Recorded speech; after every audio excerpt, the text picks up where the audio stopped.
Sanjay, the Union Budget 24-25 is going to be unveiled very, very shortly. And it's coming at a time when there's some significant headwinds happening globally. We read about it in the newspapers, all around every day. And closer to home, the whole thing about, becoming a developed economy of Viksit Bharat by 2047. And closer to that, in the next few years, moving towards the third largest economy.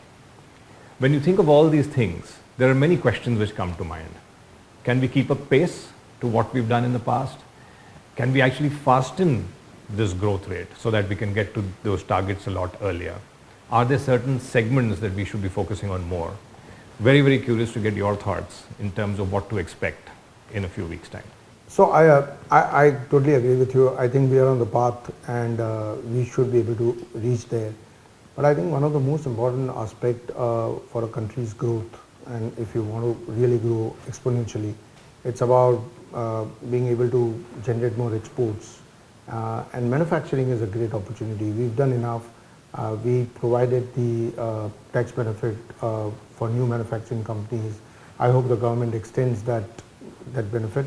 But I think more than that, my view is that we need to probably come out with more a comprehensive policy, bringing the corporate tax holiday, incentives, free trade agreements, all of that together, maybe for a few specific industries. For example, it could be for electric vehicles, auto, it could be for electronics, it could be for semiconductor, it could be for healthcare. And I think probably we could pick some of these industries and create a comprehensive policy, gives a boost to the manufacturing, both for the domestic market and exports.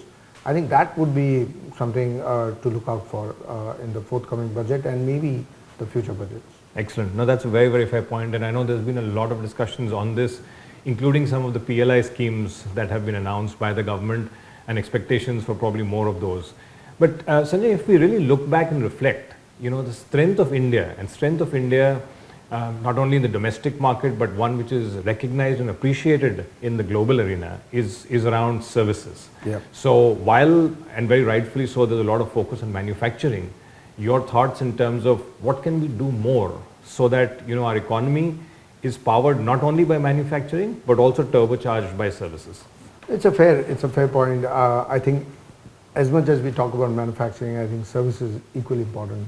Vivek, we have the largest talent pool in the country, English-speaking people, knowledge of science, maths, engineering. If you look at the global captive centers today, we have around 1,500 to 1,600 captives in India, which probably employs around 1.4 million people. And this is expected to go to around 2,500 by 2030 and taking employment to 4.5 million people. I think that's a big opportunity we have, and as much effort the government is putting on manufacturing, we could probably look at something similar for services. We had PLI schemes for manufacturing. I think there could be some incentives for this captive centers and probably provide the equal boost to the sector as much as we've given to the manufacturing. And you make a very great point, Sanjay. GCCs, as they're now called, you shared stats in terms of how they have established themselves today, and more importantly how they will establish themselves going forward. That also brings us to a very, very important point to note is that the shape and form of these GCCs over the years is likely to change, given all that's happening in the world of technology and Gen AI, etc. And one view could be that while these are capability centers, doing work on behalf of their head offices, over a period of time with the advent of technology, they will in some sense become the head offices, or in some sense submerge, and the whole organization kind of morphs into one. So just taking cue from that, how do you think the budget can actually enable some of this? Because this will require a very different kind of skilling for our own youth to generate employment in these great growth opportunities. And maybe the second thing for you to kind of respond together would be the whole world's becoming green, talking about sustainability. So as we move these shifts, your thoughts around how can this be sustainable growth and more green in nature? No, I think it's a great question, Vivek. So if you look at both the conversation we had around both the themes, manufacturing and services, clearly it requires talent, but it requires talent in addition to education. It requires a lot of skills. to be able to do some of those things. Take an example, we want to have the best electronic phone manufacturing company in India, we want to have semiconductor companies in India.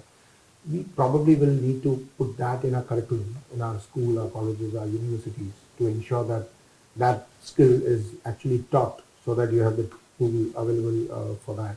Look at some of the captive centers, it's gone beyond just doing accounting and just doing tax. It's actually talking about forensic, it's talking about cyber, it's talking about ESG. Uh, GCCs are there for engineering, clinical trials. Now, that's again some of the stuff which probably will need to be built in the curriculum.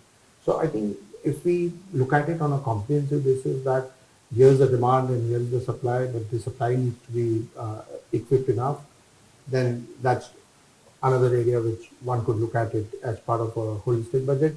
And just to add the point on sustainability, I think that's clearly we want to go from 3.5 trillion to 7 trillion by 2030, but you want to go in a green path. I think again there, as we are looking at renewables, we're looking at solar, we're looking at wind, we're looking at hydrogen.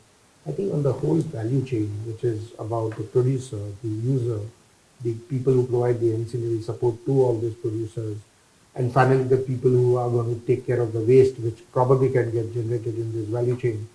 If there is incentives provided to all of them, I think that goes a long way. I clearly understand the government needs to ensure that we have a budget which is also going to enable our fiscal deficit to go down while we do the growth. But it's a balancing act. I'm sure investment today, today's investment will clearly pay off for tomorrow, and that's something which I think one could look at a more holistic budget than transactional approach. So what I'm really hearing, Sanjay, is really turbocharge the economy with a double-barrel growth engine. Yeah. One focused on manufacturing, the other focused on services.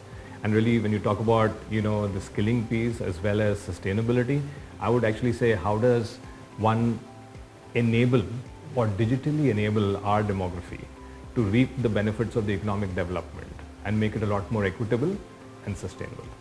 Perfect. Thank you.